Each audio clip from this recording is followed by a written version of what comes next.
はい、皆さんこんにちは。坊主でございます。セカンドチャンネルです。ご覧いただきありがとうございます。今日なんですけれども、断酒をして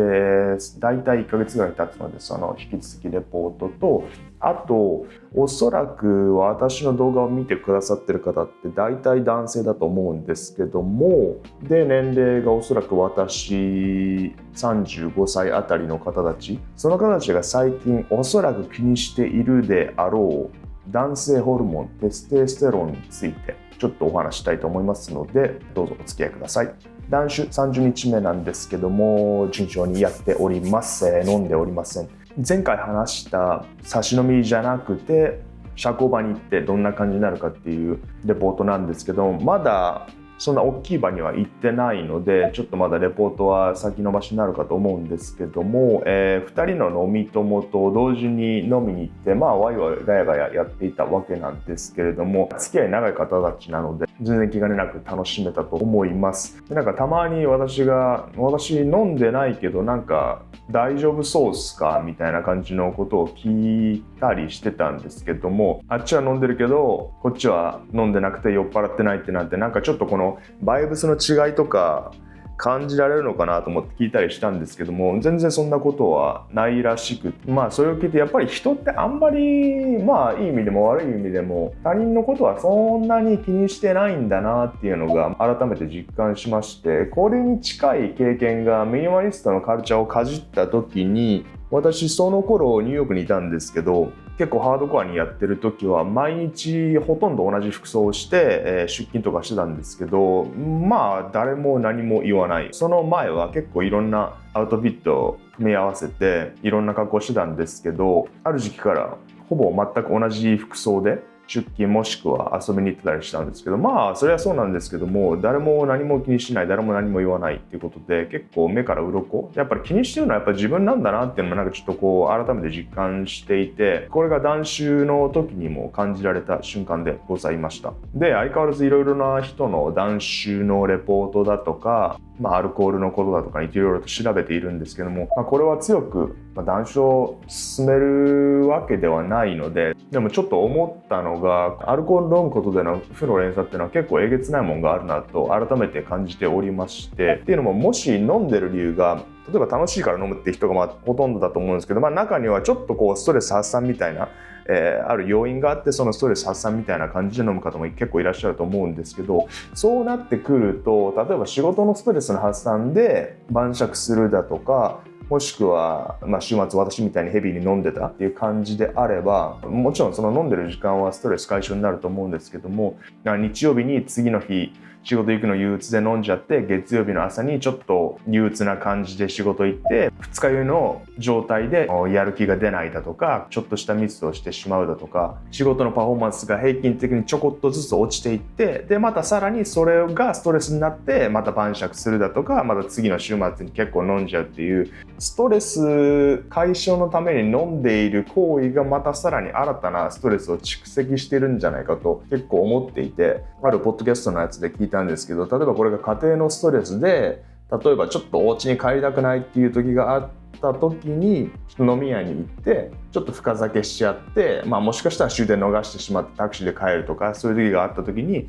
やっぱりそのストレスの元凶である家庭の帰宅時間が遅れて、もしかしたらそのストレスとなる元凶みたいなものがさらに増加して次の日また飲みたくなるとか、ストレス解消のために飲んでいるのであれば、飲むことで飲んだ後のパフォーマンス、飲んだ後の行動がさらにストレスの増大になる要因を作っているんじゃないかなと最近思い始めてきて、これをもし飲酒じゃなくて別のものに変えれたら、で次の日に引きずらないけどストレス解消になるようなものを見つけれたら、そのストレスの元になっていることが同程度、もしくは徐々に、時間経つといろんなことが変わっていくわけですから、減っていくようになるんではないかなと思っていて、ストレスが原因で飲んじゃうっていう方がいたら、もしかしたら飲むことでさらにその原因になるストレスを増大させているかもしれないっていうことをちょっと私なりに考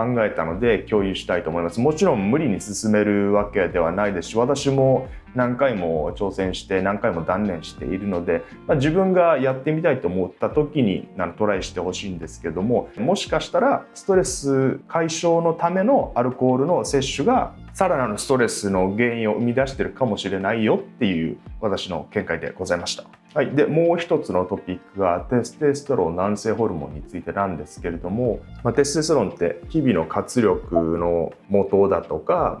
一般的にそれが高い男性は、仕事のパフォーマンスだとか諸々のパフォーマンスアップにつながるっていう、それを持続、それを上昇させるには健康的な食事、健康的な運動、健康的な睡眠、適度な睡眠で、持続もしくは上昇するようなテステステロンなんですけれども、どんなに気をつけていても結構これをやっちゃうとテステステロンがガクンで下がるっていう行動があって、それを共有したいんですけども、それはいわゆるソーシャルメディアを見てしまうこと、よく言われてるかと思うんですけど、主にインスタグラムだとかTikTok とか、Twitter 現 X だとか、そういうソーシャルメディアで他の人の生活だとか、他の人がポストしている、これやりました、これ成功しました、仕事でいい結果残しました、どっかでやってますみたいな感じのちょっとイケてる感じのポストを見るだけで、その男性のテステステロンがガクンと下がるらしいんですね。この原因っていうのが、どんなに規則正しい生活とか送っていても、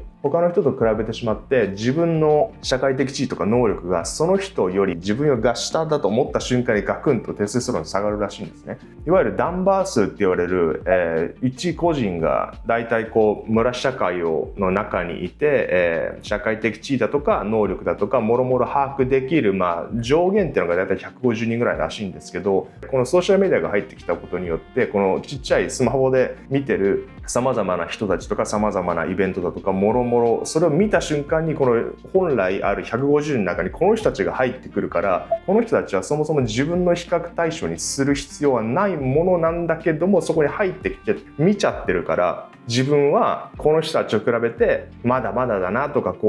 羨ましいなとか思った瞬間に、今まで持続してたもしくは上昇傾向にあってテステステロンがガクンと下がるらしいんですね。でそれでテステステロンが減少してしまうと、いわゆるちょっと憂鬱な気分になったりだとか、ちょっともろもろのパフォーマンスが落ちたりだとか、傾向にちょっと陥ってしまう。私がフォローしてるジョーダン・ピーターソンっていう方とかも言ってたんですけども、セラピーとかをするときに自分自身に問いかけてるのが、この人はうつの状態なのか、それとも他の人と自分を比べてしまって、その結果自分が社会的地位もしくは能力がその比較している人より低いと自分で思っていて、一時的に憂鬱な気分になっているだけなのか、でその比較対象はもしかしたらソーシャルメディアじゃないかっていうのを深掘りしていく。おそらくダイレクトには多分聞かないと思うんですけども、そこをちょっと念頭に置いて、そもそもこの気分になっている原因はもしかしたら本来一生会うことでないであろう一部の成功者だとか、すごいストイックにやってる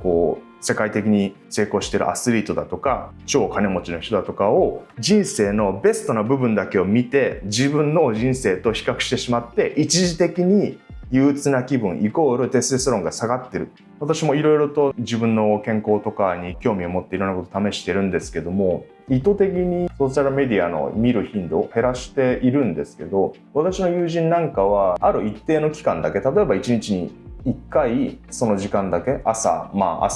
7時から8時とか1時間とか決めて、あとはアプリ自体を削除したりだとか、いちいちログアウトしたりとかしてるらしいんですけど、私の場合は、スマホとかで何ページ目までってスクロールできるじゃないですか。これで4ページぐらい全部でスクロールできるんですけど、Twitter とかが3ページ目、インスタとかは4ページ目、一番最後らへんの真ん中ぐらいに置いといて、あんまりそもそもそこまでいかない、多分1ページ目に一番使用するアプリが集中されてると思うんですけど、あえて 2,3 ページ目とかにほぼほぼそもそもそこに行く必要がないところにアプリを設定していて、これで少しは、特にインスタとかはそうですね、インスタとかほぼほぼ見なくなったので、いちいちログアウトするんでもいいかもしれないですし、ちょっと手軽にこのスマホほぼほぼ使わないアプリの中に紛れ込ませておいて、あんまり見ないようにするっていう方法もあるかと思います。おそらくこれ見てくださってる方、そろそろ私と同じぐらいの年代だったらなかなか体力の低下だとか、もろもろのパフォーマンスが下がってきてるとかいろいろあると思うんですけども、それに対しての対策やってる方もたくさんいらっしゃると思うんですけど、その中でせっかくそれを無駄にしないために、シンプルなんだけども、ソーシャルメディアなどで